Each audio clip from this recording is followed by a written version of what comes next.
સાથે જ બાળકોમાં આનંદની લાગણી જોવા મળી રહી છે। બોટાદ જિલ્લાની અંદર સતત ચોથા દિવસે મેઘમહેર જોવા મળી રહી છે। વાત કરીએ બોટાદ જિલ્લાના ગઢડા શહેર અને ગ્રામ્ય પંથકોની અંદર વહેલી સવારથી જે ધોધમાર વરસાદ પડી રહ્યો છે। હાલ જે આપણે દ્રશ્ય દેખાડી રહ્યો છું ગઢડા શહેરના બોટાદના ઝાપા વિસ્તારના દ્રશ્ય છે। વહેલી સવારથી જે વરસાદ પડી રહ્યો છે અને ધોધમાર વરસાદ પડવાના કારણે જે રસ્તાઓ કહી શકાય કે પાણી થયા છે। હાલ શહેરના બોટાદના ઝાપો વિસ્તાર હોય, જીન નાકા વિસ્તાર હોય, શ્રીજી સિનેમા રોડ હોય સહિતના જે વિસ્તારો છે એ તમામ વિસ્તારો ઉપર કહી શકાય કે રોડ ઉપર પાણી ભરી રહ્યા છે અને આ જે રોડ છે એ કહી શકાય કે આ શહેરના રોડ ઉપર નદીઓ વહેતી થઈ હોય એવો માહોલ જોવા મળી રહ્યો છે।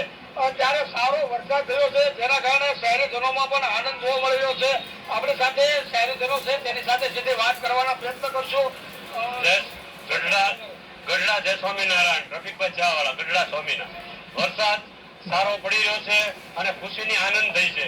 ફર્સ્ટ ક્લાસ લેટેસ્ટ વરસાદ સવારથી ચાલુ થયો છે અને અત્યાર સુધીમાં વરસાદની ખુશીના હિસાબે ગઢડા સ્વામીના બધા આનંદની વસ્તુ થઈ છે અને બહુ સારો વરસાદ થયો છે અને આનંદની વરસાદ છે। વરસાદ ઘણા સમયથી નહોતો અને વરસાદના હિસાબે બહુ આનંદની ખુશી થઈ છે।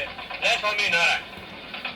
સારા સિઝનનો સારો અને પહેલો વરસાદ થતા જ્યારે ગઢડા શહેર અને પંથકના જે લોકો છે જે શહેરીજનો છે એ આનંદ અનુભવી રહ્યા છે અને ખુશી દેખાઈ રહ્યા છે। Raju Baraiya, VTV news, Botad.